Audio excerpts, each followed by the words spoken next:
Bismillahirrahmanirrahim. Assalamualaikum warahmatullahi wabarakatuh.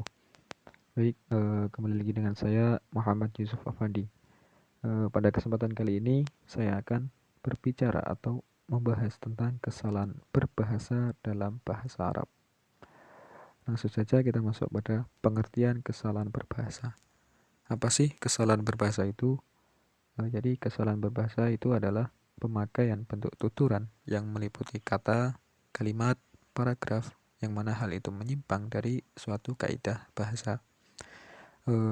Kesalahan berbahasa dibagi menjadi dua, yakni dari segi keterampilan dan linguistik atau kebahasaan. Dari segi keterampilan itu dilihat dari berbicaranya, menulis, dan membaca. Sedangkan dari segi linguistik itu dilihat dari tata bunyi, kemudian tata bentuk kata, dan tata bentuk kalimat.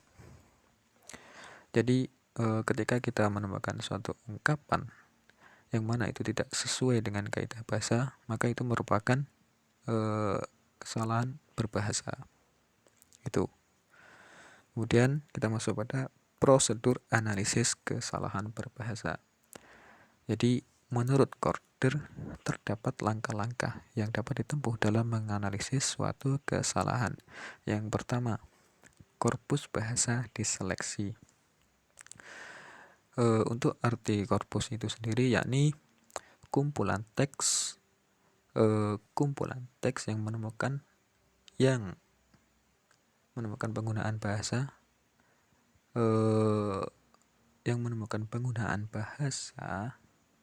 dalam bentuk tertulis ataupun lisan.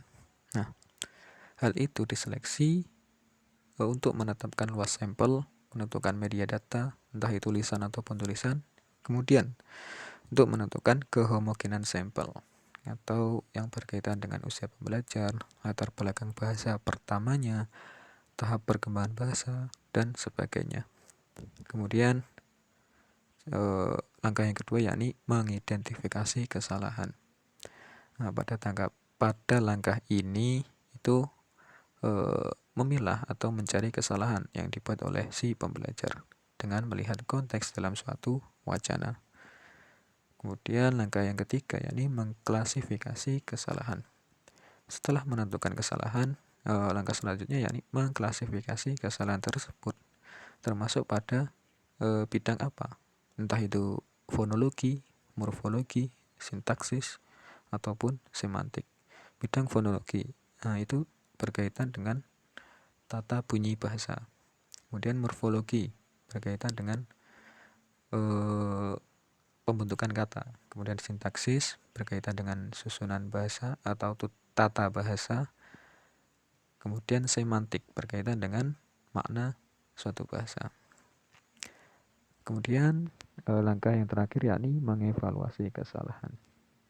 Nah, pada langkah ini yakni pemberian penilaian secara serius pada setiap kesalahan yang telah kita tentukan.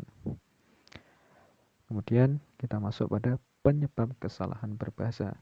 Di sini ada 4.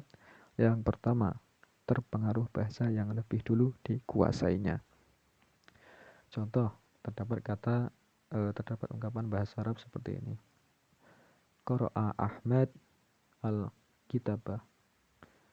Nah, karena kita terpengaruh dengan bahasa kita, yakni bahasa Indonesia, maka kita akan membacanya membaca Ahmad buku. Nah, itu salah.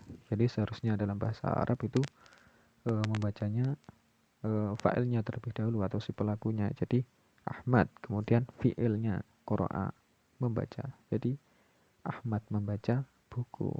Seperti itu. Kemudian yang kedua, kekurang pahaman pemakaian bahasa terhadap yang dikuasainya. Contoh, kita menulis kalimat bahasa Arab seperti ini. Akala zaitun ar-ruzu. Nah, kita menulis ar-ruzu karena kita kurang paham dengan tata bahasa Arab. Yang mana seharusnya itu termasuk maf'ul bih, yang mana hal itu harus menggunakan huruf atau harokat fathah pada kata ar-ruzu. Jadi ar-ruzza. Jadi yang benar akala zaitun ar-ruza, seperti itu. Kemudian penyebab yang ketiga yakni pengajaran bahasa yang kurang tepat atau kurang sempurna. Contoh, guru memberikan pelajaran bahasa Arab tentang materi kalam dengan menggunakan metode ceramah. Nah, metode tersebut tidak cocok dengan materi kalam. Jadi seharusnya menggunakan metode yang sesuai dengan materi kalam tersebut. Seperti metode secara langsung, yakni guru berinteraksi atau berkomunikasi secara langsung dengan siswanya. Kemudian siswanya juga bisa mempraktekannya dengan langsung dengan teman sekelasnya, seperti itu. Kemudian yang terakhir yakni asumsi salah yang biasanya terjadi pada pemahaman awal suatu konsep kebahasaan. Nah, contohnya pada ketika SD dulu kita diberikan pelajaran bahwa kita diajarkan bahwa ketika kita menemukan kata yang tidak diakhiri dengan tak marbutoh, itu merupakan mudzakkar. Nah, asumsi tersebut itu berlaku sampai kita menemukan kata yang sesuai, yang mana kata tersebut tidak diakhiri dengan tidak diakhiri dengan tak marbutoh, seperti kata asyamsu. Nah, kita menganggapnya mudzakkar. Nah, padahal sebenarnya itu merupakan muannas. Kata asyamsu itu merupakan muannas, yaitu muannas majazi, seperti itu. Nah, kemudian kita masuk pada contoh kesalahan berbahasa dalam bahasa Arab. Di sini terdapat kata fil laili misbahun fi syari' jamilun. Letak kesalahannya terdapat pada kata al-lail. Nah, di sini al-lail termasuk isim ma'rifat yang mana harus diawali dengan al-ta'rif. Nah, di sini hanya alif saja, kemudian lamnya itu bukan lam ta'rif. Lamnya itu lam dari lail itu sendiri. Jadi seharusnya al-ta'rif kemudian lail itu sendiri, seperti yang ada dalam kurung tersebut.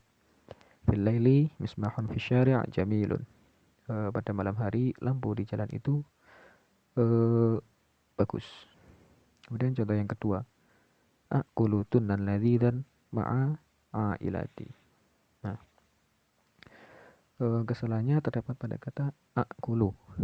Seharusnya urutan penulisannya itu hamzah qat'i atau alif yang ada hamzah di atasnya, kemudian hamzah qat'i lagi, kemudian baru kaf lam, aqulu. Nah, kemudian karena terdapat hamzah yang saling bertemu, dua hamzah yang saling bertemu, maka harus diilalkan, yaitu dengan cara apa?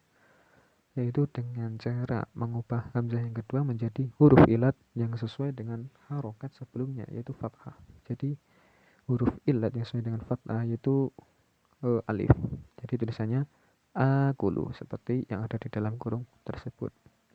Aqulu tunnan ladzidan ma'a ailati. Aku sedang makan ikan tuna yang lezat bersama keluargaku. Kemudian zaitun yastari asyi'aro. Letak kesalahannya terdapat kata yastari yang mana di situ menggunakan fonem sin yang seharusnya itu menggunakan shin, yashtari, yang artinya membeli.